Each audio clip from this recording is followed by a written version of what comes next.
Y dicho esto, bienvenidos como cada semana. A partir de ahora os recuerdo que las clases van a ser los lunes, bloque 3 y bloque 4. A partir de ahora, todas las clases son los lunes, bloque 3 y bloque 4. Como siempre, yo empiezo con un pequeño índice de lo que vamos a hacer, la agenda del día. Y normalmente en el primer punto lo que hablo es de algunas noticias. En este caso vamos a tener muy pocas noticias. ¿De acuerdo?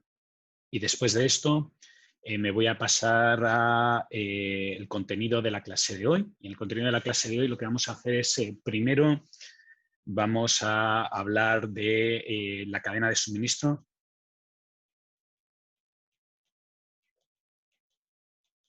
En su conjunto. Con una idea de que entendáis que en la actualidad el producto no es solamente el producto en sí, sino todo el ciclo que hay desde la materia prima hasta el producto acabado. Una vez acabemos de esta primera parte, lo que vamos a hacer es ver diferentes enfoques de análisis de las operaciones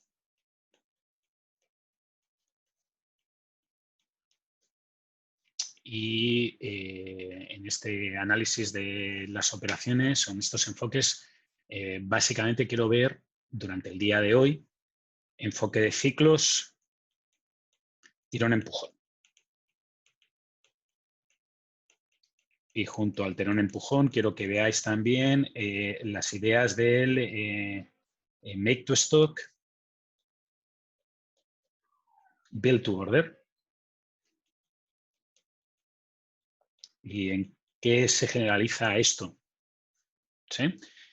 No es el contenido completo del tema 1. Recordad que todavía estamos en el tema 1. Pero sí que es una buena parte de lo que vamos a hacer.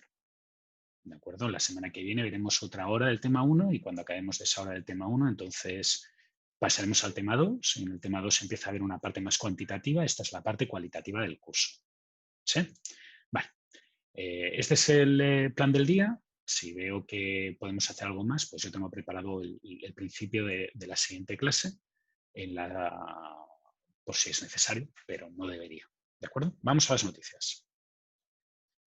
Las noticias, la primera, es evidente para todo el mundo que ha llegado y que está aquí, pero puede ser que no sea evidente para alguno de vosotros o para alguno de vuestros compañeros, que es el tema de, perdonad, pero tenía la sensación de que me estaba mirando de arriba abajo y es una cosa muy incómoda. Es como cuando hablas con tu padre y tienes recuerdos de 4 años, que estás así y te está echando la bronca con el dedo. Por eso he preferido modificar la cámara.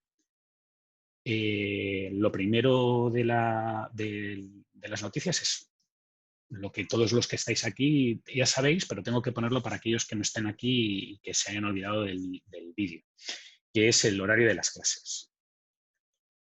A partir de ahora, las clases van a ser lunes, bloque 3 y 4.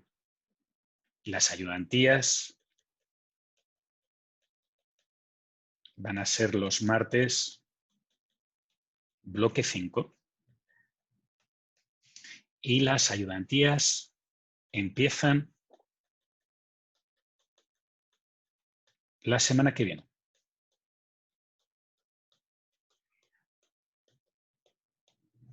¿De acuerdo? Eso es la información general que tengo por ahora y que necesito trasladaros del curso.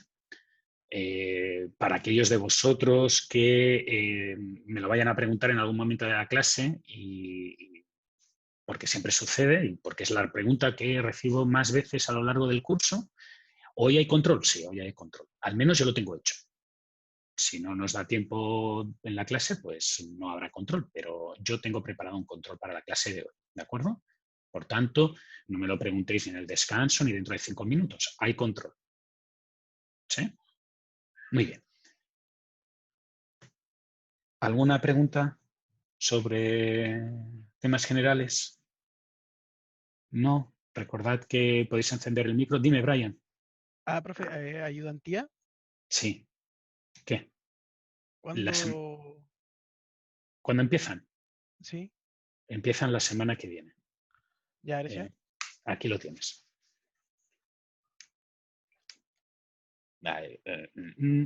Empiezan la semana que viene, ¿vale?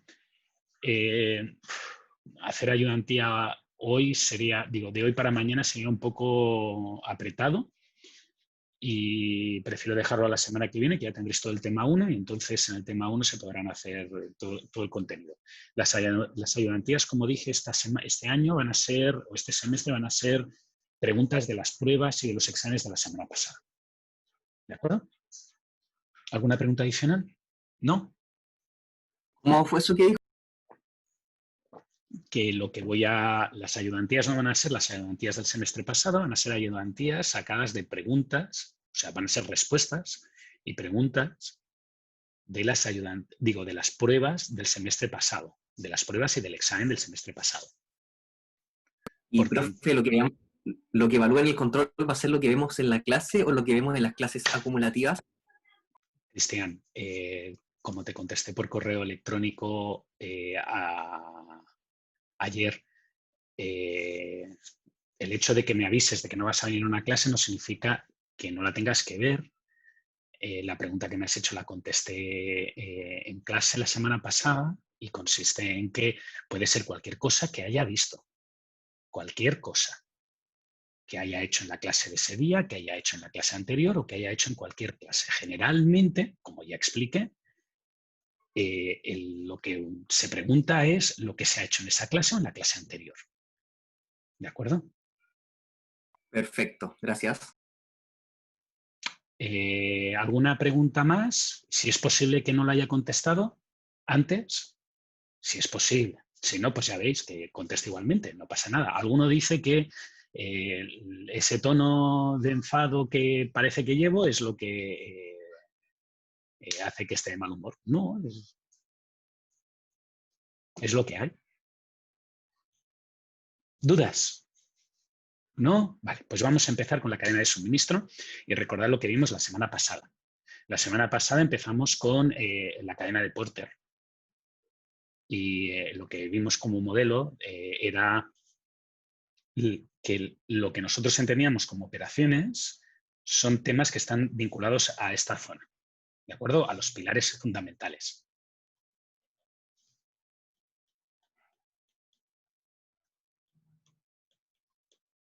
De esta zona, ¿de acuerdo? Son los que hacen las operaciones, son los que hacen las cosas, los procesos de transformación que añaden valor y que el cliente puede ver. ¿Sí? Expliqué que por motivos que no venían al caso y fuera del alcance del curso y que tienen que ver con un desarrollo histórico y incluso un enfoque diferente de cómo se plantea la empresa, el área, el grupo de ventas y de marketing está por separado. No forma parte de operaciones, que no quiere decir que no se van a utilizar las mismas técnicas si se utilicen. Simplemente quiere decir que generalmente lo que se ha integrado en un único contexto es aprovisionamiento logístico, proceso, la modificación, lo que sería operaciones clásicas, la fabricación y la transformación después desde el mundo en que el producto está entregado hasta que te lo dan. ¿De acuerdo? Y la postventa. Generalmente todo esto es lo que se asocia con operaciones. ¿De acuerdo? Generalmente, y para que, de una forma muy, muy, muy reducida, para que tengáis una idea de por qué marketing y ventas está por separado, la idea es que el enfoque básico que tienen las operaciones, que tiene la gente de operaciones, es un enfoque de minimizar costos. Minimizar costos. Y, obviamente, si gastas menos y ganas lo mismo, pues al final tienes mayores beneficios. Sin embargo, el enfoque de marketing y ventas tradicionalmente ha sido el de tener más ingresos. Y como su enfoque tradicional ha sido tener más ingresos, parece que sean otra área. Pero fijaros que para optimizar los beneficios, como los beneficios son ingresos menos gastos, Esto se puede conseguir de dos maneras, o haciendo más grandes los ingresos o haciendo más bajos los gastos. Y generalmente el enfoque de operaciones, lo que hago yo y lo que estoy intentando enseñaros es esto. Es la política de ahorrar, gastar menos, ¿sí? No la de ingresar más. Por eso generalmente, y como las ideas y la forma de ver el problema es diferente, tiende a separarse funcionalmente en el grupo. ¿De acuerdo? Muy bien. Tras ver eso, hice un modelo todavía más simplificado, que era un modelo que yo llamaba el modelo de caja negra. Bueno, no lo llamo yo, no es que lo llame yo, se llama modelo de caja negra.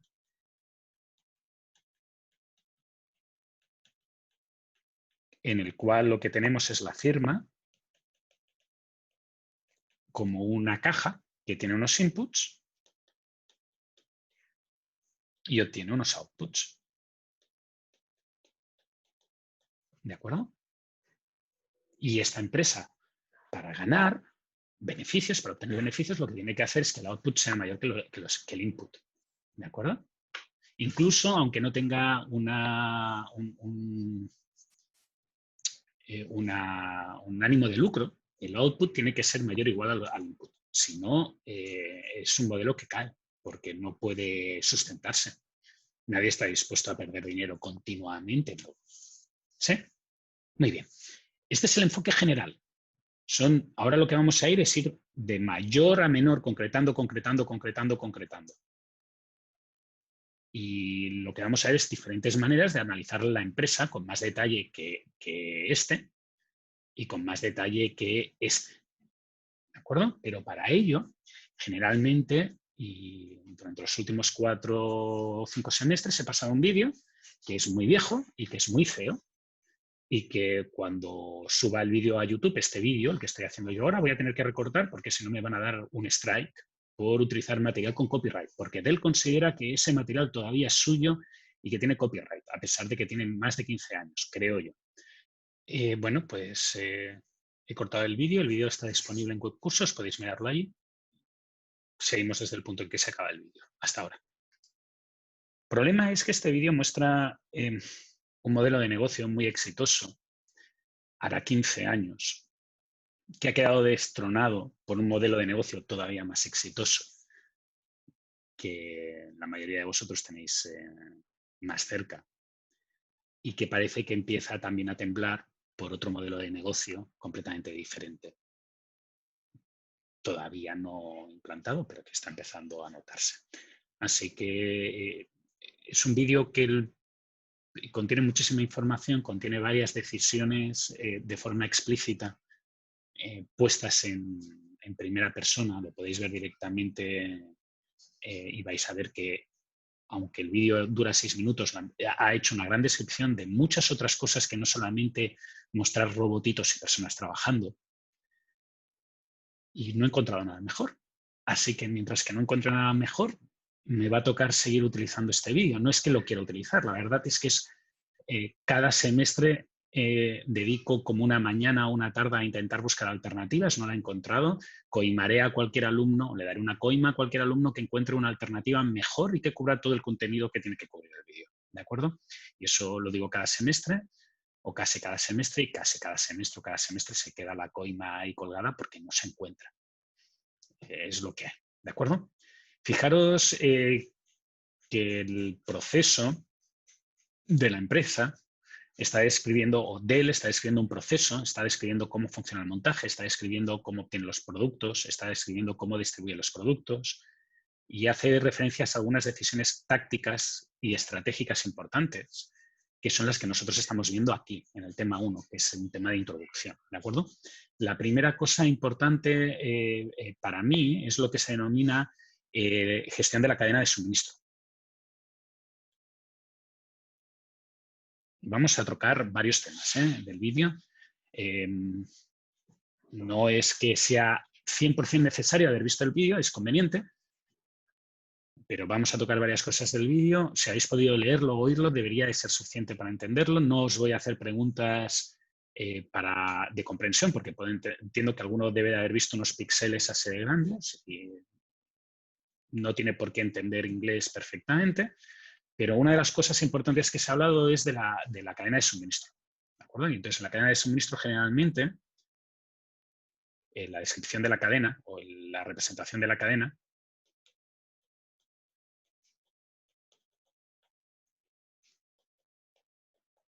coloca a la empresa en el medio, la empresa que hace un proceso de transformación,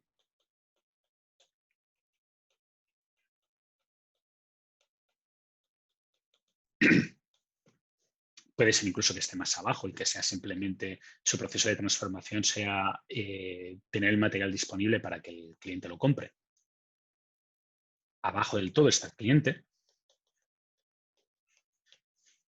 ¿De acuerdo? Y fijaros que aquí lo que pasaría es que hay algunas flechitas de cosas que suceden por aquí. Y antes del proceso de transformación hay las materias primas. ¿Sí? Y puede ser que haya alguna gente que produce algún tipo de semi-elaborado. Componentes, por ejemplo. ¿Sí? Y aquí abajo pues puedes tener un mayorista, un minorista, etc, etc, etc. ¿De acuerdo? En el fondo, fijaros que en el proceso hay una serie de eslabones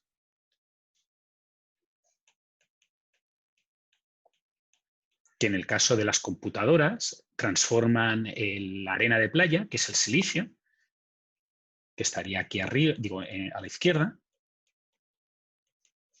entre otros, en un producto acabado, que es la computadora que tiene el cliente y que quiere el cliente. En cada uno de estos pasos, que puede haber múltiples,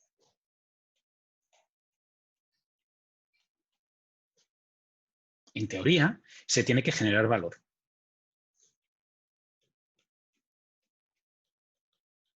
¿Sí? Así que si uno se lo planteara, lo que podría hacer es que Dell es una de esas cajas negras que tiene unos inputs que son sus proveedores y tiene unos outputs que son sus clientes. Y después tienes otra caja negra que puede ser el proveedor, digo que podría ser, por ejemplo, el distribuidor, que tiene como input a Dell y tiene como output a la persona a la que le asigna el producto. ¿De acuerdo? Cada una de estas cajas negras tiene inputs y outputs diferentes. ¿Sí? Y cada una actúa como una firma y cada una tiene que hacer un valor añadido.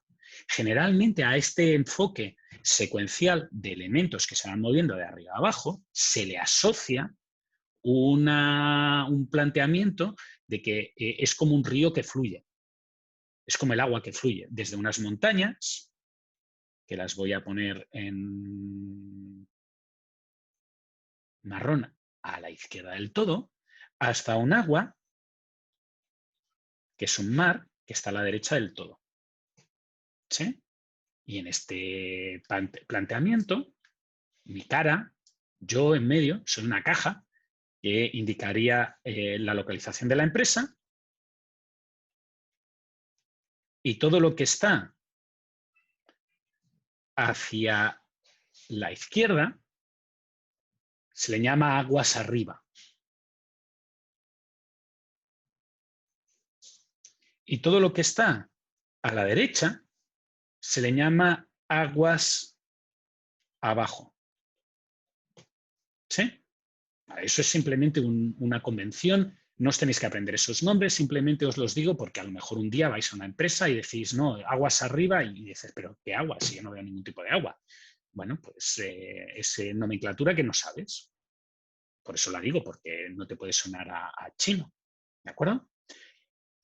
Esta imagen, fijaros que está íntimamente ligada, muy, muy, muy, muy ligada al proceso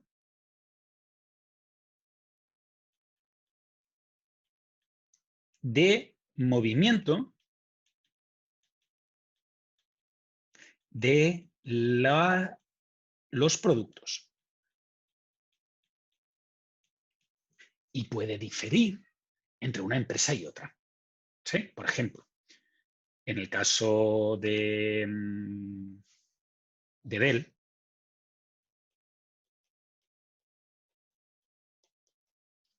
fijaros que el análisis que hace este ejercicio o este sistema es que tienes unos centros de producción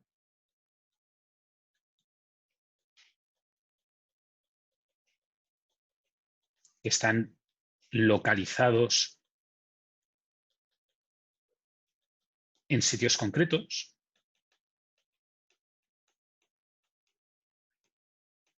Cuando suba de nuevo el vídeo, si lo queréis, lo miráis. Hay un mapa del mundo con unas Dells.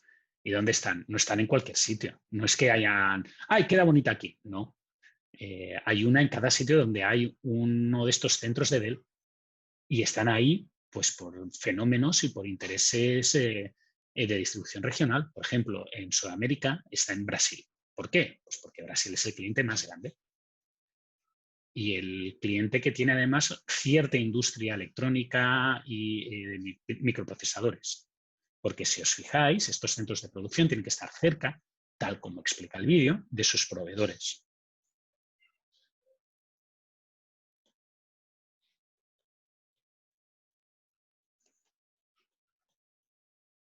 Proveedor número 1, proveedor número 2. ¿Sí? Y estos proveedores son los que, en este caso, en la cadena de suministro que dibuja Dell, los que hacen o mantienen el inventario.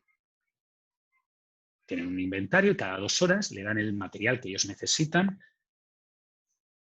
al centro de producción. ¿Sí?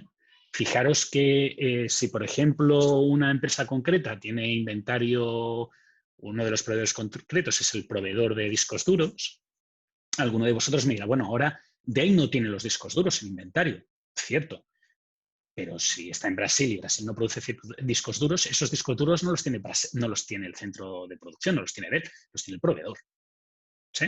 El hecho de trasladar este inventario más hacia la izquierda, más aguas arriba, tiene una utilidad, que es que muy probablemente ese proveedor 1 tiene otros clientes, no solamente tiene de cliente a Dell, tendrá HP y otras empresas. Y generalmente los discos duros que utiliza la gente son los mismos, son muy parecidos. No hay grandes diferencias entre el disco duro que lleva un HP y el disco duro que lleva un Dell o incluso el disco duro que lleva un Mac. ¿De acuerdo? Por tanto, el hecho de que el proveedor tenga diferentes clientes puede ayudarle a tener menos inventario, pero el inventario sigue estando. ¿Sí? Eso es importante porque hay una creencia que la gente quiere tener 0 inventario. No, el inventario tiene que estar en algún sitio. Puede ser que esté aguas arriba o aguas abajo. Y es una de las decisiones que uno tiene que tomar. ¿Dónde quiere tener el inventario? Si tú quieres que Dell tenga poco inventario, pues como él sigue queriendo producir, está claro que el disco duro no lo van a hacer cada 2 horas, que era el tiempo que estaban diciendo que tardaba en venir el proveedor. Y muy probablemente el proveedor tampoco va a tardar 2 horas en provisionarse de discos duros, va a tardar más tiempo. Por tanto, el inventario que antes tenía Dell, ahora lo va a tener el proveedor. ¿Sí? Y eso tiene ventajas e inconvenientes, que es lo que uno tiene que analizar cuando hace un análisis de las operaciones de la empresa. Hay muchas palabras que se han utilizado a lo largo del vídeo que en el fondo explican cuál es el modelo que ha decidido adoptar Dell o que decidió adoptar Dell. ¿Sí? Y no digo que sea ni el mejor, ni el único, ni exclusivo, es una estrategia. Tú decides optar por eso. Y como decides optar por eso, después tienes que tomar las decisiones correctas, basándote en tu estrategia competitiva. ¿Sí? Y tienes que tenerlo en cuenta así. Si no, pues tendrás un problema. ¿De acuerdo? Fijaros que estos proveedores, el vídeo no lo dice, pero obviamente debe tener otros proveedores más arriba en la cadena.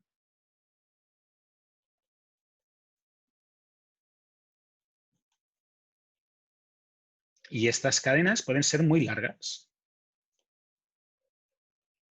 Por ejemplo, podría ser cobre que viene de Chile, que se transforma en cable en China y que después, que se transforma en hilo de cobre en China y que después se transforma en cable en Singapur o en la India y después se ensambla en Estados Unidos. Y no sería una cosa rara ese tipo de proceso, dependiendo de todos los eslabones que hay en la cadena. ¿De acuerdo? Después hay eslabones más abajo. Y fijaros que lo que está haciendo es que el producto se va moviendo, cada vez tiene más valor y después, pues, dependiendo de la empresa, pues tendrá un mayorista o un minorista o una venta directa al cliente. En este caso, lo que parece es que el centro de producción directamente va a un logista que te entrega el producto.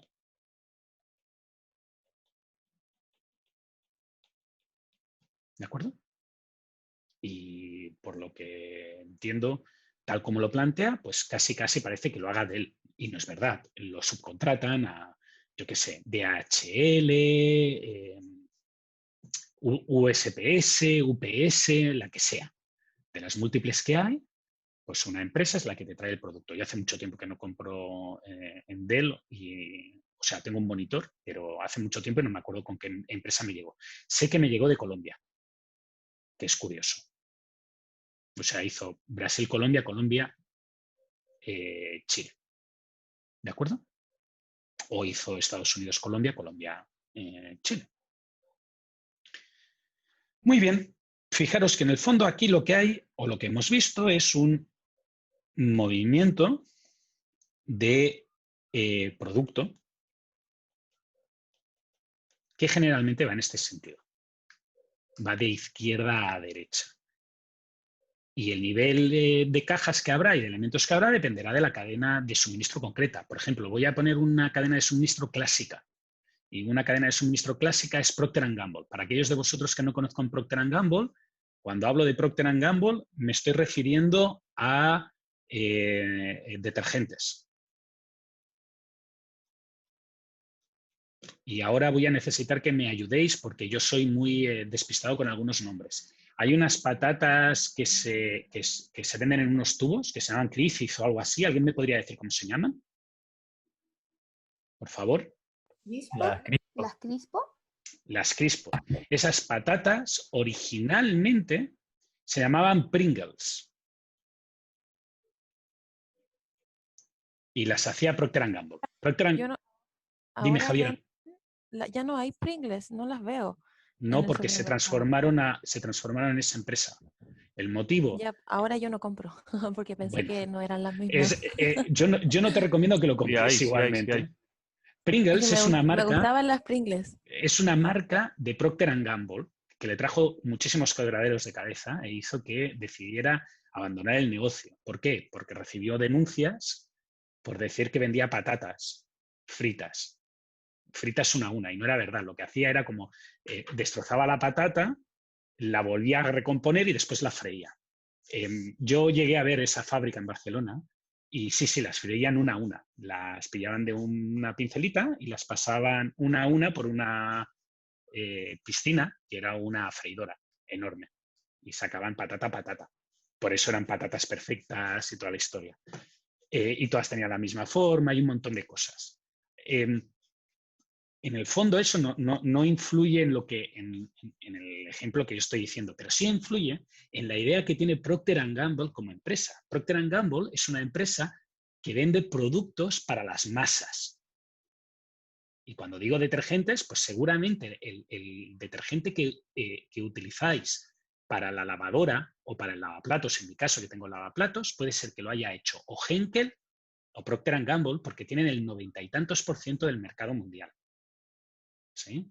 La mayoría de pañales que se hacen en Chile también los hace Procter & Gamble. Por tanto, es una empresa que por su estilo o por su concepción tiene un modelo clásico. Y como modelo clásico, fijaros que eso implica que Procter & Gamble produce, distribuye a un mayorista, el mayorista distribuye a un minorista, que es la tienda, y el minorista vende al cliente. ¿Sí? Es como de Coca-Cola Company. Pues es una empresa con un modelo clásico en el cual hay un producto que viene de izquierda a derecha.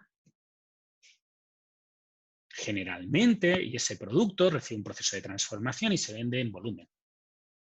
Y cada una de las cajas hace algo y tiene un papel, porque tú no vas a ir a un mayorista a comprar, porque el mayorista está acostumbrado a trabajar con camiones y no vas a comprar un camión de Pringles ni un camión de Coca-Cola, excepto que vayas a hacer una fiesta de fin de año y entonces pues te va a dar la pena y saltarte un paso y comprar al proveedor. ¿De acuerdo? Entonces, fijaros que en el fondo aquí hay un proceso de transformación, cada uno da un valor y cada uno tiene sus proveedores y sus clientes. Y en el caso de Dell, la gracia de Dell, del modelo básico de Dell, está en que ha hecho algo aquí.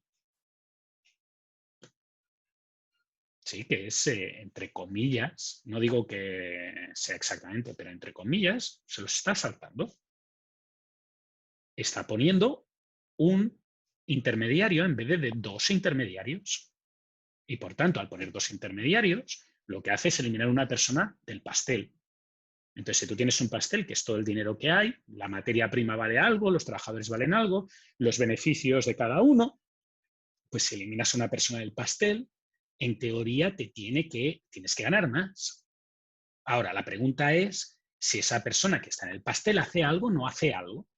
Está claro que en el caso de un supermercado sí que hace algo, porque la gente no va a comprar kilos de Coca-Colas o de patatas fritas. Va a comprar lo que necesite, entonces le vale la pena esa comodidad, ese hecho de ir, etc, etc, etc.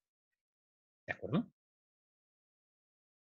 Fijaros que otras empresas hacen cosas diferentes. Por ejemplo, Walmart pone sus propias marcas. Entonces, ¿qué hace poniendo sus propias marcas? Pues lo que hace es saltarse alguno de estos pasos de aquí. ¿Sí? Hace él de mayorista, en el fondo, porque subcontrata la producción. ¿De acuerdo? Fijaros que en este enfoque clásico, en el enfoque clásico, lo que hay es movimiento de productos. Pero ese no es el único ciclo, el único tipo de movimientos que hay en el problema.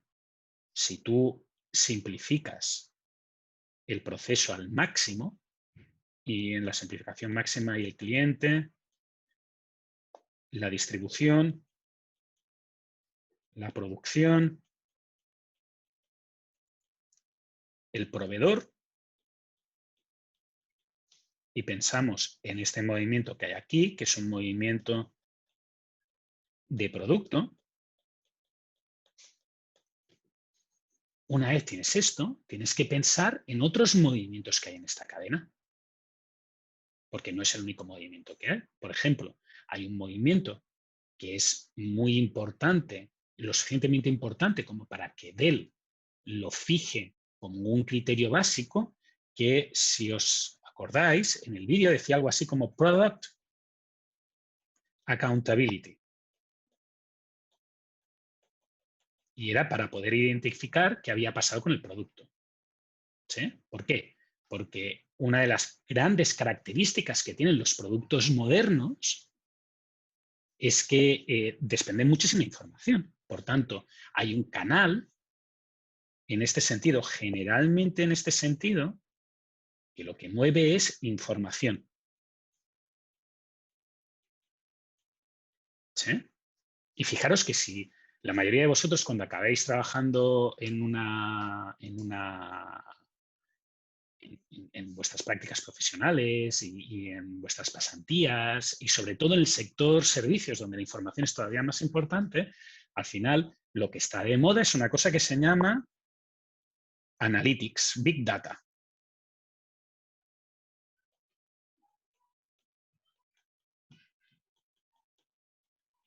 ¿Y qué es eso? Pues básicamente es este cable, este hilo de derecha a izquierda que está subiendo hacia arriba, que es la información que el cliente nos está proveyendo del producto, de su uso, de las cosas que hace, de las ventajas que tiene, de las características que considera valiosas, etc, etc, etc. Y ese flujo de información está ahí. Y ese flujo de información, fijaros que es en ambas direcciones. ¿Sí? ya no es solamente en la dirección de que el cliente aporta información a la empresa. También es que la empresa aporta información al cliente. Por ejemplo, mi señora compró una Thermomix hace poquito, una máquina de estas que cocina. Bueno, pues una de esas cosas que hace esa máquina que cocina y que es parte de la información que da la empresa es que hace cursos de cocina con ese instrumento, con esa máquina. Eso es información que está dando como un servicio y que también está dando de forma gratuita, porque en el fondo es un producto lo suficientemente caro para que tenga que tener una experiencia, y esa experiencia tiene que ser también en material intangible. ¿Sí? La otra cosa que acostumbra a moverse por la cadena de suministro es el dinero.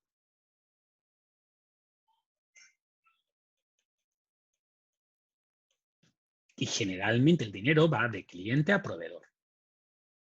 Asciende. ¿Por qué? Pues porque tú das un producto y a cambio te dan un dinero y ese dinero es lo que hace que tú sigas produciendo esos productos. ¿Sí? Eso no significa que no haya relaciones de dinero en esta dirección y que no haya relaciones de producto en esta dirección. ¿De acuerdo? Por ejemplo, una relación de dinero que va de aguas abajo, traducido, que va hacia el cliente, son los programas de fidelización por puntos.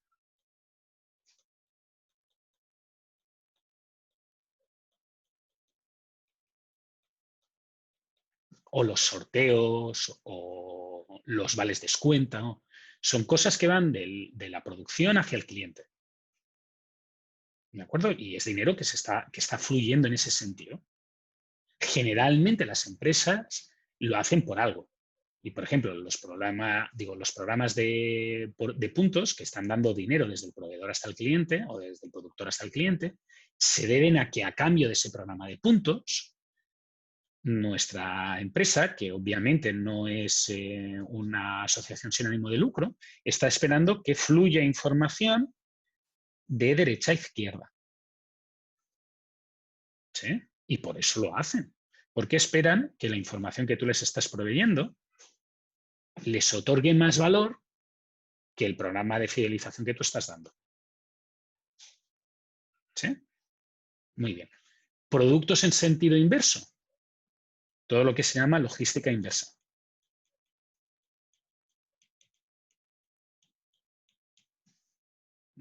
Todo lo que está dirigido a el reciclaje.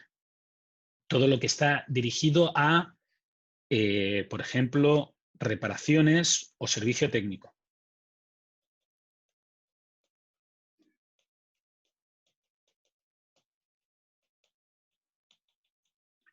Todo eso es de cliente a productor y de productor a proveedor si es necesario. Y ahí entra también en la Product Accountability.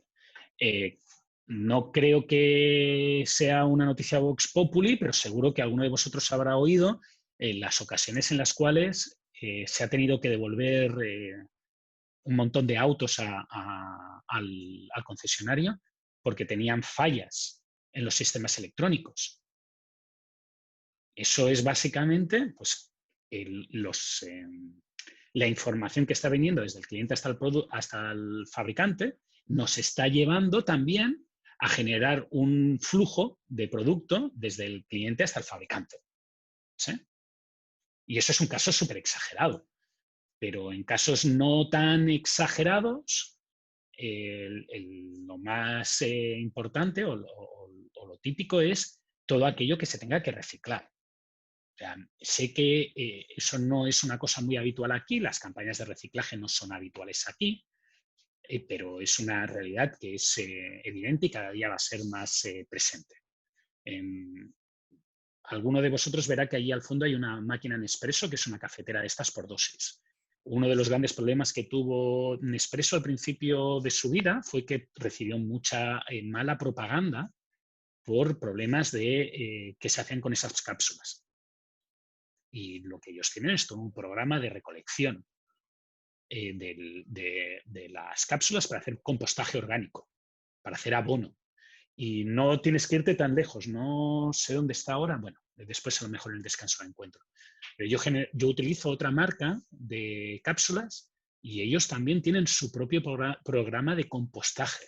Es más, hará cosa de unos meses compré unos cargadores de tóner para la impresora y cuando los abrí venían con una bolsa con un pago prehecho para devolverlos si uno residía en Estados Unidos para reciclaje. O sea, el producto incluía la opción de que tú ponías el tóner vacío, lo metías en una bolsa y lo devolvías a la empresa. Y ellos pagaban los portes. Obviamente supongo que también lo van a reciclar, lo van a utilizar, etc, etc, etc. Pero eso era parte del producto que te estaban vendiendo. ¿Sí? Yo ahora creo que la mayoría de vosotros tenéis calculadoras así más o menos los alumnos que tienen que tener Amalfitani, que tienen una Texas Instrument. Cuando yo tenía vuestra edad y era estudiante, la calculadora estándar para cálculos científicos en ingeniería era una HP, una Hewlett Packard. Y la cadena logística he tenido una avería en la Hewlett Packard, era muy curiosa, porque HP tenía un distribuidor especializado técnico en la base del ejército de Estados Unidos en Madrid. Y la forma que tenían era que cualquier elemento HP que se estropeara iba a la base americana militar y allí se determinaba si te devolvían otro o si lo reparaban ellos. Curioso, porque era el mismo canal que se utilizaba, digamos, para el transporte de HP militar, era el canal inverso de reparaciones de HP en el país. Curiosidades, pero en el fondo, cuando uno analiza la cadena, tiene que analizar todos los componentes que hay, por qué están los componentes ahí y qué están haciendo. ¿De acuerdo? Modo resumen. Después de haber explicado muchas cosas que alguno de vosotros dirá que son desconexas, dime. ¿Puede repetir qué significa Product Accountability? Para mí, Product Accountability es que tú tienes identificado el producto. El caso más extremo de Product Accountability reciente fue, creo que fue Toyota, que pidió que todos los autos de tal día a tal día, que se hubieran vendido, que tuvieran un código desde tal punto hasta tal punto en no sé dónde, tenían que devolverse todos a fábrica. ¿Por qué? Porque detectaron que había habido un error en un componente que se había utilizado para hacer el arranque y el componente podía parar, petar y dejar el coche en cualquier momento tirado sin motor. O sea, el motor se paraba y no había manera de volverlo a arrancar. Entonces, ¿cómo lo detectaron eso? Detectaron una falla, investigaron lo que eran.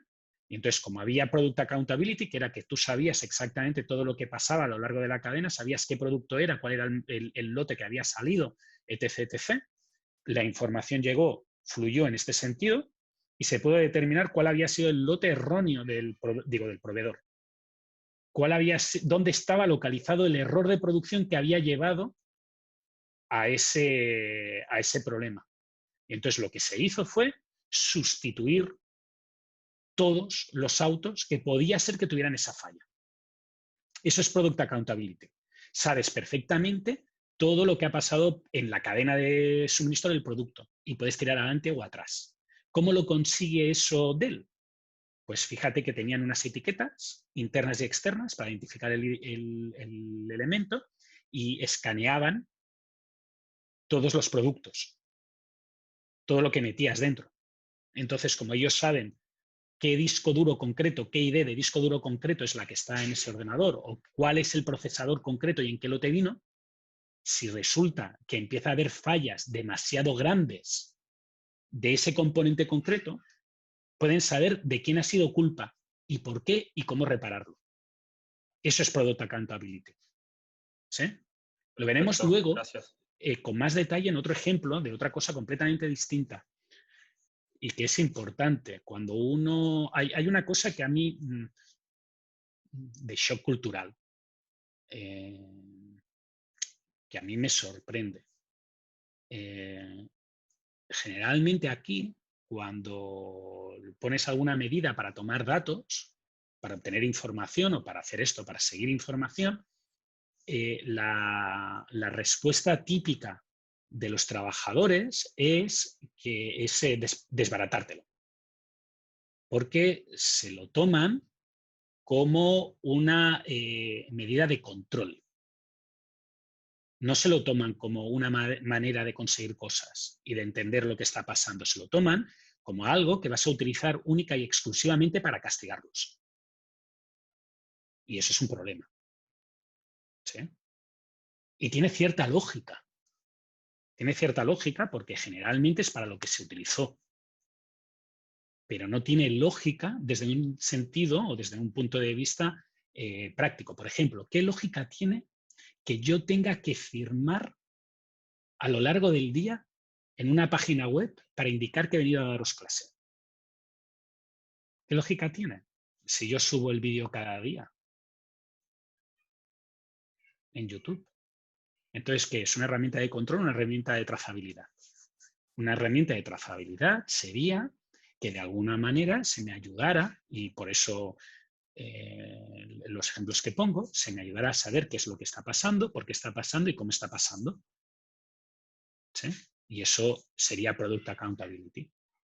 ¿De acuerdo? Identificar qué es lo que ha pasado mal y por qué ha sucedido algo. Por ejemplo, una herramienta que mirara por si se me va a caer Internet o si se me ha caído Internet. Si se me ha caído Internet o es que simplemente me he enfadado y hago como parece que hizo el alcalde de Valparaíso y desconecto la sesión de Zoom y digo que ha sido una falla técnica. ¿De acuerdo? Eso es Product Accountability. ¿Sí? Bien, vamos al resumen. ¿Qué es la cadena de suministro?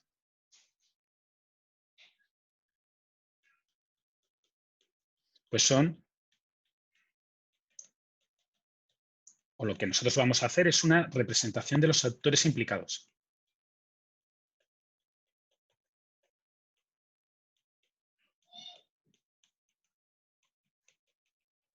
¿Sí?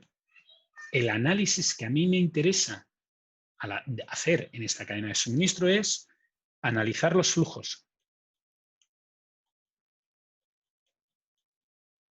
Y los flujos principales son flujos de producto, de información y de dinero.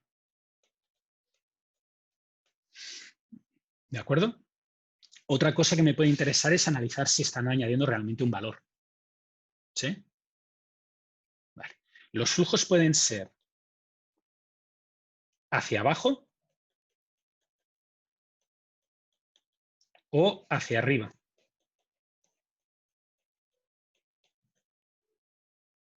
¿Sí? Y generalmente el nivel de detalle a utilizar dependerá de lo que se busca.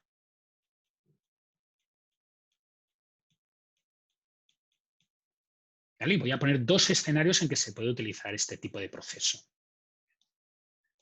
Escenario número 1 sería analizar Profe, ¿puedo volver un proveedores. momento a la Sí, imagen claro. anterior? Déjame acabar de escribir esto. Dime, ¿qué quieres preguntarme? Es simplemente que estás apuntando. Recuerda que yo todo esto lo voy a subir. No, claro, es que lo tengo Brian. pantallazo. Ah, lo voy a subir, ¿eh? Hacia arriba quiere decir hacia el proveedor, hacia la materia prima. Hacia abajo quiere decir hacia el cliente. Javier ha hecho una pregunta. ¿Por qué? Porque la idea es que esto es un río. ¿De acuerdo? Arriba del todo está la montaña, abajo del todo está el mar.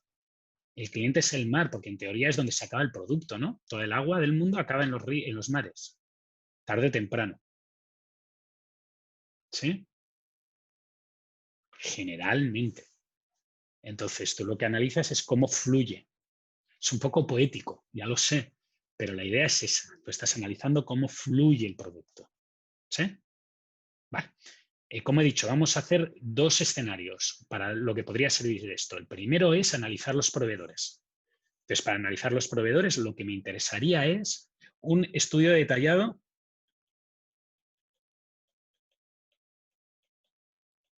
aguas arriba, incluyendo interacciones. ¿Sí? ¿Y cuándo me refiero a interacciones? Voy a poner un ejemplo, solo un ejemplo. Vemos esto de aquí, perdonad, y ahora muy probablemente el proveedor 1 y el proveedor 2 de Dell son clientes de Dell también. Y lo mismo sucede en etapas posteriores, digo anteriores. Puede ser que el proveedor 1, además, sea también proveedor del proveedor 2 o al revés, sea cliente del proveedor 2. ¿De acuerdo? Por tanto, yo aquí lo he dibujado que todo va de izquierda a derecha, súper fácil, pero puede haber bucles. Como lo que pasa con el cobre. Sí, que nosotros compramos cobre que enviamos y que otra empresa recicla, sí, o que trata, sí. Puede pasar. ¿Sí? Entonces, es simplemente que la cadena es mucho más compleja que lo que tenemos aquí. Aquí está desenrollada. ¿Y por qué es importante que sepamos estas interacciones? Porque generalmente cuando uno está analizando proveedores, lo que sucede cuando analiza proveedores es que quiere juntarlos. Quiere reducir el número de proveedores. ¿Por qué? Pues porque si tú tienes un proveedor más grande, generalmente le puedes conseguir mejores precios. ¿Sí? O sea, si en vez de comprar cada cosa a 5 personas diferentes, le compras todo a una única persona, muy probablemente te va a hacer precio, porque le vas a comprar mayores volúmenes.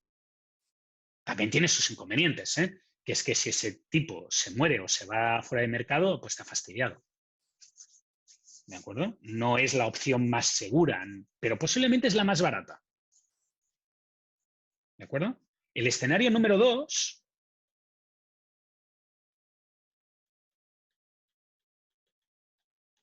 es la detección de fallas. ¿Sí? Seguro que en algún momento habéis tenido que tener la sensación de que os han tomado el pelo en una compra por Internet. A mí me pasa casi cada vez que compro por Internet y el producto tarda 20 días en llegarme. O un mes o más. Y no me estoy refiriendo a AliExpress, me estoy refiriendo a Falabella, Ripley y semejantes. Vale, ¿dónde se está perdiendo el tiempo? ¿Qué es lo que va mal?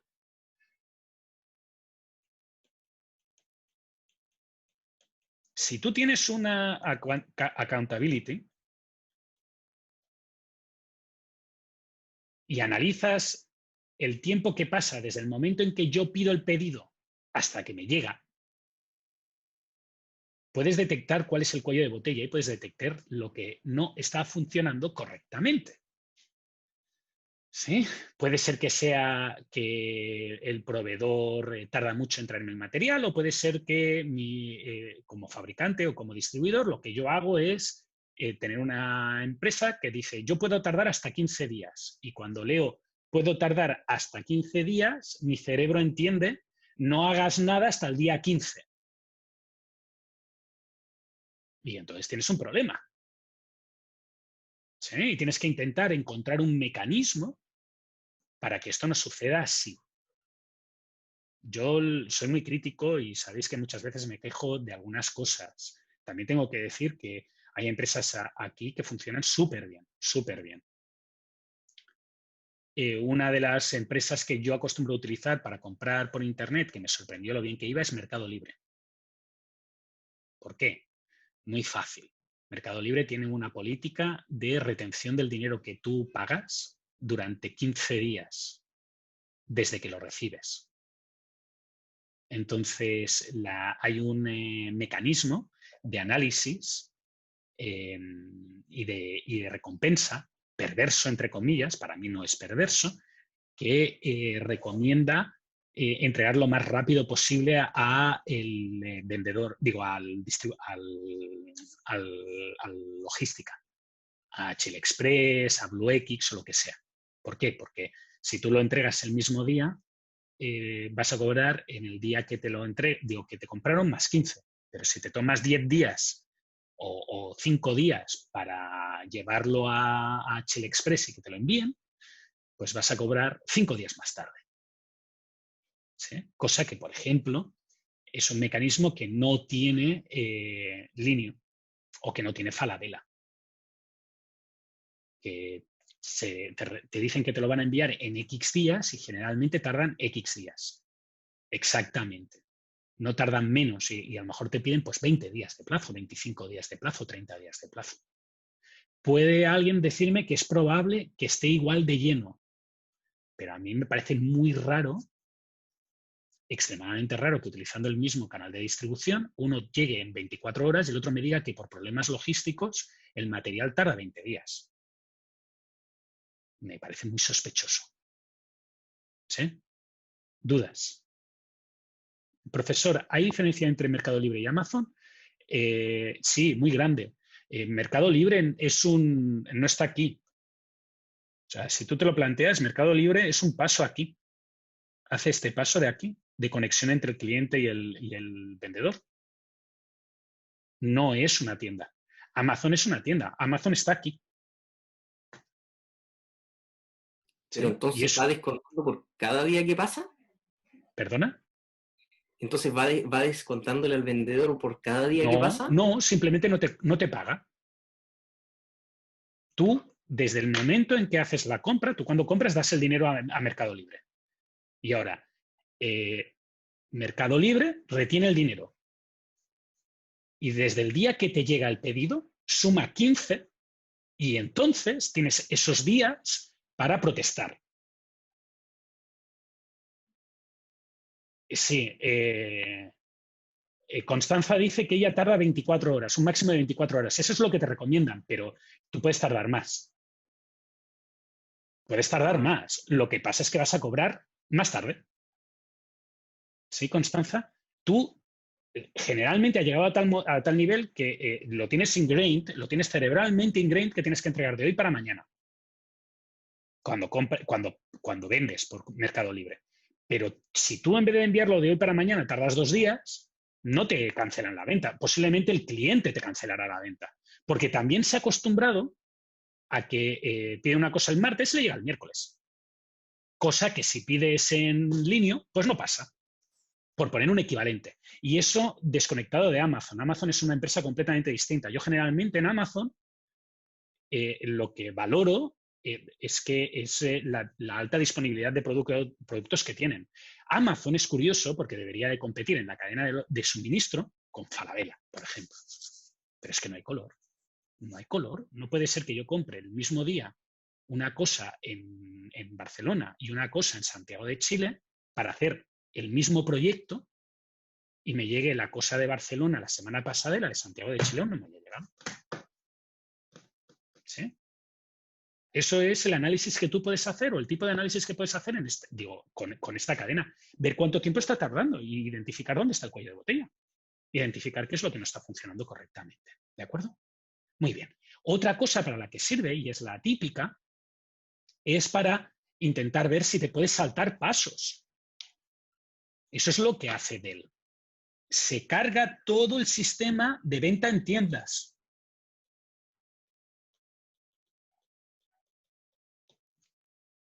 Te lo saltas completamente. Y a cambio, tienes una distribución directa. ¿Sí? Esa es la gracia de lo que plantea Dell. Y el modelo de negocio que tiene Dell. Y obliga a tener una serie de decisiones, ¿sabes? Porque esas decisiones son diferentes a las de otras empresas. Dell hace los ordenadores, los monta él.